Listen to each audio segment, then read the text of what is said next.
I want you to stay with me. I have a lot of ancient money on the table right here. I'm going to show you some things in just a moment, okay?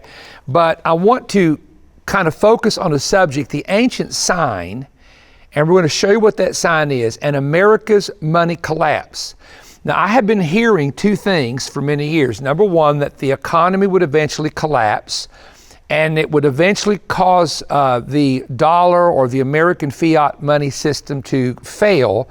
Then a new money system would be introduced. And now I'm hearing that eventually there will be a cashless, and we've heard this for years, and it's coming, but it will be a cashless society, just as it is right now in China. In China, when you go visit it, I've seen specials on this. You take no money. Everything is paid for off of your phone, and a direct deposit, direct withdrawal, etc., from your phone or from an electronic device or from a card.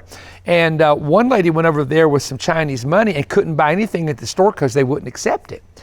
This is what will happen eventually to the United States. What is keeping that from taking place is that the older generation that came through the Great Depression and saw what their parents saw, what their grandparents told them about, prefer cash. They prefer using something that is a solid currency. And there are people over 65 years of age who are not computer savvy, either with their phone or computer, the way the younger generation is.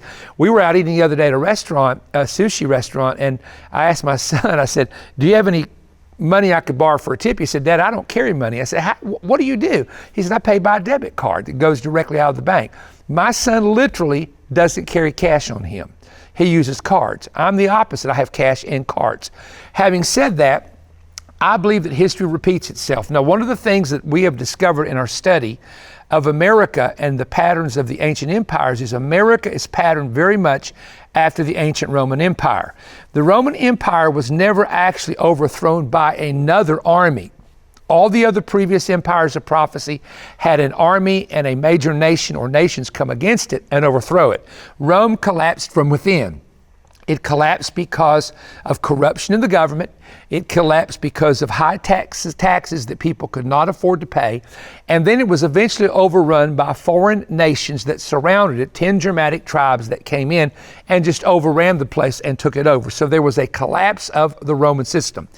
Part of the collapse of the Roman system, you could see it coming by something that happened to their money back in that day. And that's what I want to show you, okay? And I'm going to hold some coins up in just a moment to illustrate this. These are coins that I have. And some of you keep in mind this video because some of this that I'm holding, in fact, most of this that I'm holding, something interesting is going to happen at the first of the year. So keep it in mind. I can't talk about that now. First of all, in the time of, let's say, pre-New Testament era or the pre-Christ era, before Christ was born, a financial currency emerged through the Greeks. And Alexander the Great was a part of this. Alexander the Great, first of all, the coins were minted in three metals, bronze and silver and gold, gold of course being the most valuable.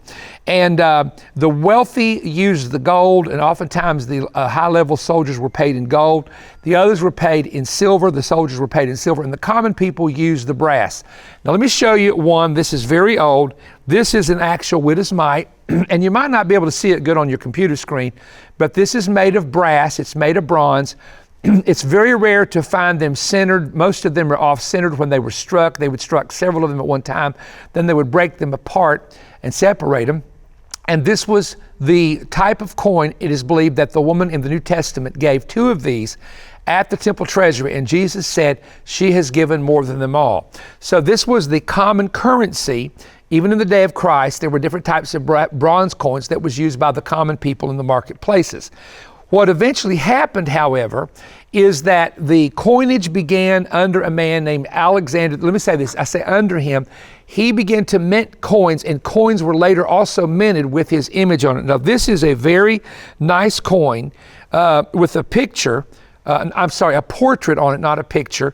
And on the back is one of the Greek goddesses, gods or goddesses. I haven't checked this one out to really determine which one it was. And let me flip it over here, and you can see the front of it. And this was, at one time, the majority of this coin was silver. So they started out with silver coins, and there is a good example of a very beautiful silver coin. Now, the coinage in silver continued even up into the time of Nero. Nero, this is a piece of jewelry that is a coin of, an actual coin of Emperor Nero. And I want you to look at this because this one is silver.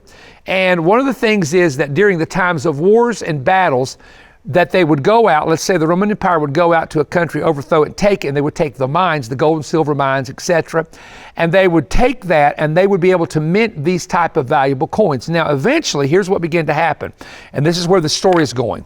What began to happen is that the emperors that came along, Caesar Augustus put a portrait of himself on the coin, and every emperor after that started putting portraits of themselves. Now, this is an emperor by the name of Severus. This is pretty much majority silver. But I want to show you what begins to happen.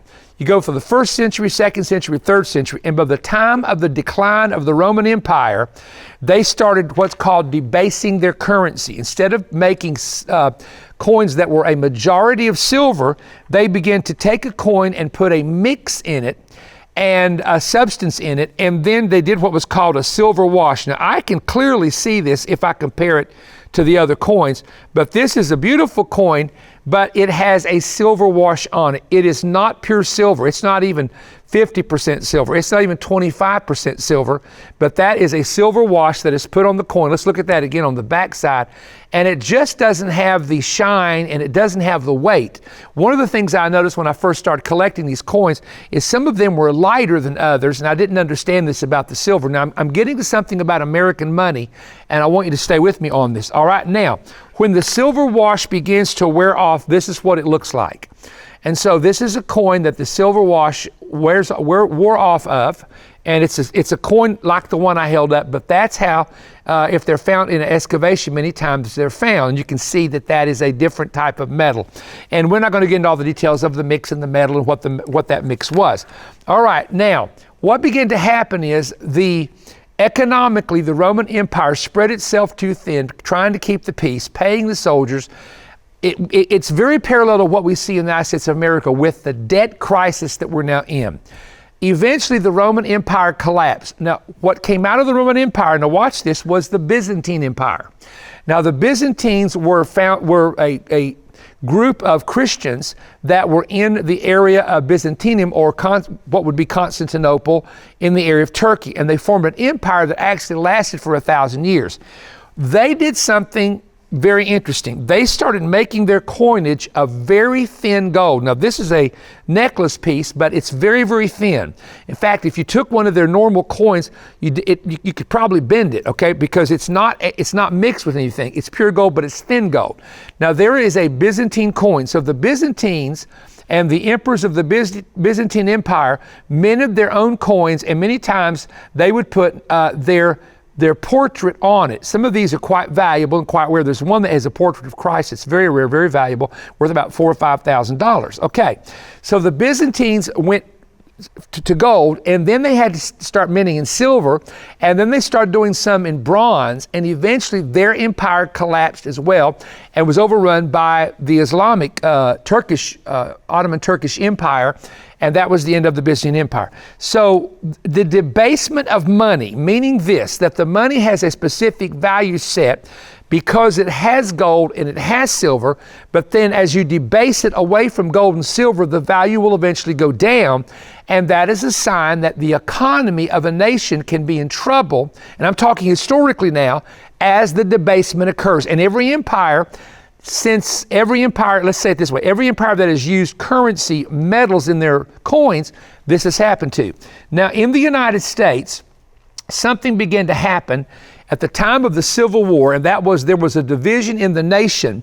In fact, we actually used British sterling and British money up to the time of the Revolution, and then we began to get our own currency going. So in the time of the Civil War, there was a split in the country between the North and the South, And the Confederate States printed their own money. In fact, I just sold a man in town all of my old Confederate money. And because, you know, I've collected stuff for years, and I'm beginning to move some stuff now. But one of the things that Lincoln did, Lincoln on the Union side created what's called the greenback. And let me show you why it's called the greenback. This is a portrait of Lincoln. This is an authentic greenback. Now look at the back of it.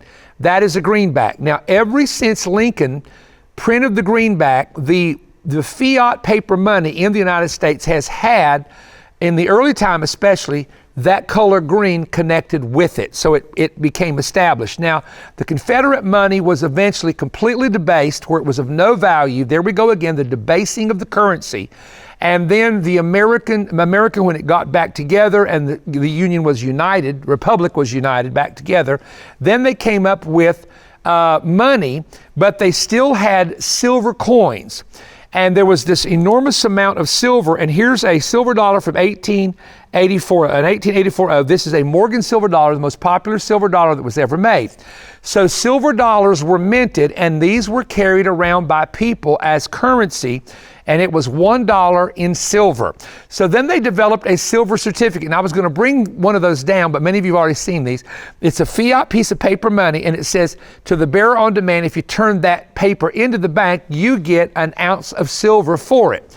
Eventually, the silver prices began to change, and America was on the gold and silver standard, meaning that our paper money was backed up by gold and silver.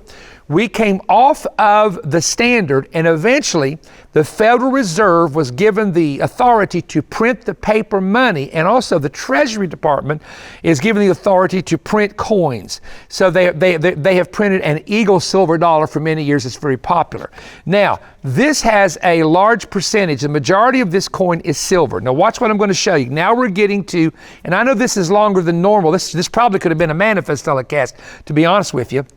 So this is what, before 1964, this is what your coins look like. These came out of mint packages, and I want you to look at the beautiful shine on the quarters and the dimes. This is pre-19, I think the date on those are 1962. They came from a pack. Now, why are they shiny? 90% silver. Let's show that again. All of these coins, right, that you're looking at are U.S. coins, quarters and dimes, 1962. Before 1964, all the coins were 90% silver, all right? Approximately 90% silver. And in 1964, the Kennedy dollar, half dollar, was minted, and it's the last major large coin that had that percent of silver, until later they started printing the American Eagle coin that some of you know about. Now, watch what happens. So then, after 64, your coins, you have nickel, you have a copper penny, and they have a mix in them, and the silver gets completely reduced out of them. So eventually, now you have a coin that has you have a quarter that has no silver connected to it, a nickel that has no silver connected, the Mercury and Roosevelt dime, which was 90% silver. Now you have a dime that has no silver connected, and they changed the penny. Now someone asked me, why did they change the penny? Because the penny, the old pennies had copper, but it was costing more to mint that penny. A penny's worth a penny, but it was costing 2 to 3 cents to mint one copper penny, so they changed it to a very lightweight zinc to save money. Now, what has happened is that has been the debasement of the value of the U.S. currency. Very parallel to what happened many years before the Roman Empire collapsed. Now, they started debasing money in the Roman Empire a long time ago. And when I say debasing, it was taking away the metal value and putting something in there of less value, and eventually putting the silver wash on it. So we have devalued the actual value of our currency. For example, if you take a 1962 quarter, it will be worth several dollars because it's 90% silver. If you take a U.S. quarter today, it's only worth 25 cents. You see where I'm coming from? So this actually pre-64, whether it's a dime or a Mercury dime, or whether it's a quarter or a Benjamin half dollar, it is worth more money than the money we have today, even though that says 50 cents, face value 50 cents, face value 25 cents, because of the metal that's in it. Now, this is the reason I'm sharing this with you, because there is a lot of talk that a couple things are going to happen. First of all, with a heavy recession can come inflation, deflation, or hyperinflation. Hyperinflation probably frightens me the most because if you look at the example of Germany, and this is not a German mark, I have some of those as well, could have brought those down here to show you, but the German mark, which was the paper money, it took, for example, 4 marks for a stamp, and they ended up 1 billion marks for a stamp, and eventually the money was valued. Hitler came to power, got rid of all the old money, printed new money, and revalued it. Okay, that's actually what helped Germany economically, was the revaluing of their currency. Now, there are so many people that say the dollar's gone, the dollar's done away with, but yet the dollar is the currency that the world reserves have been in. Russia's war with Ukraine and the United States stance, and also the conflict with China, is beginning to change the look of the US dollar. And what is eventually going to come, and I believe this, I believe it's going to be resisted for a long time by a lot of Americans who don't want it, but eventually there's going to come either digital money, simply meaning that everything will be done over your phone or over your computer, which is dangerous because of hackers.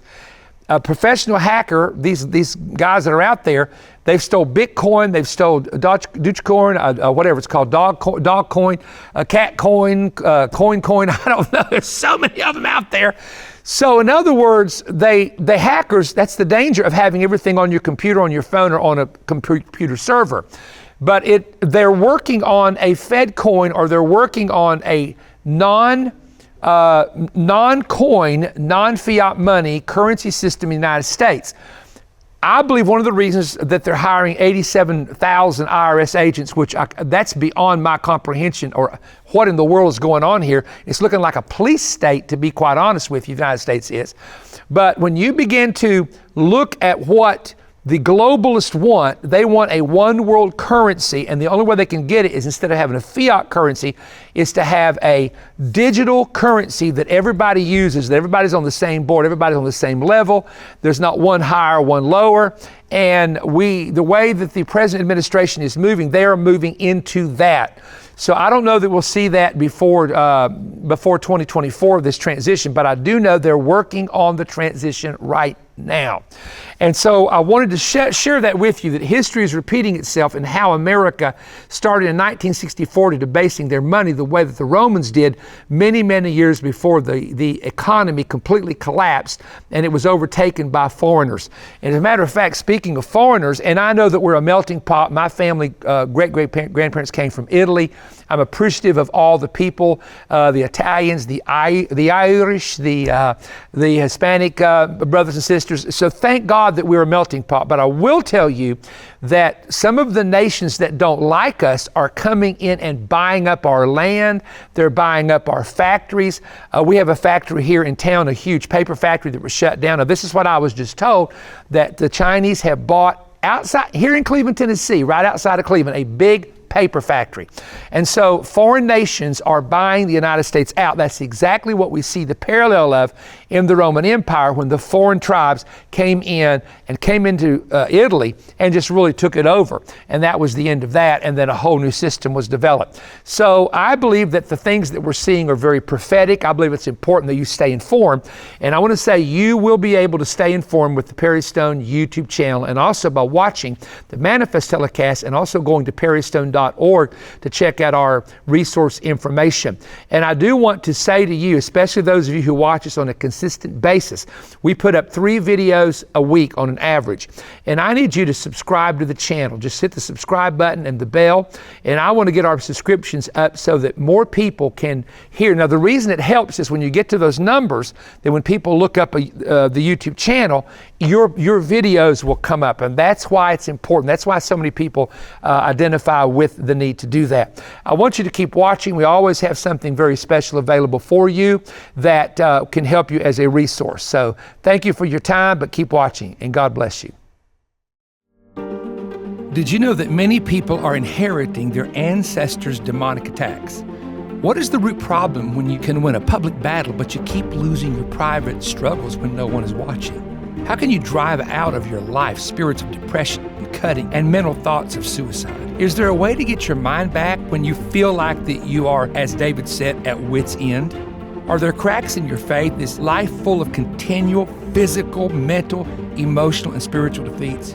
Folks, I want to teach you how you can learn spiritual warfare strategies from the battle tactics of famous military leaders that when you apply these same strategies, they work in the spirit realm. I will explain how a scandalon is designed to crack and weaken your faith. How will you overcome the biggest test that Satan sends you in your entire life? Discover how you can wear a shield of favor in your daily life. If you feel faint, weak, afraid, or faithless, you absolutely must read my 251-page landmark book, There's a Crack in Your Armor. Instead of losing all the time your spiritual, physical, mental, and emotional battles, go through these 17 detailed chapters loaded with spiritual and practical revelation and get ready to turn the battle forever and move it in your favor. I'm also going to include my 2-hour audio CD teaching. I think it's the most important message all year long, what I have learned about spiritual warfare in my lifetime. The Lord impressed me to teach you what the Holy Spirit has taught me for the past 48 months or so, and expose Satan's deception and his plots and explain how God's counterattack strategies will work if you apply them. Don't use the wrong weapon for the wrong battle. God has provided all that you need for each battle engagement. The book and CD are now available to the body of Christ. It doesn't matter what denomination you are or if you go to church or not. This is a resource that I think will bless you immensely. The book and the CD are available for your donation of $35 or more. Order by calling 1-888-21-BREAD, or you can go online at perrystone.org and order that way.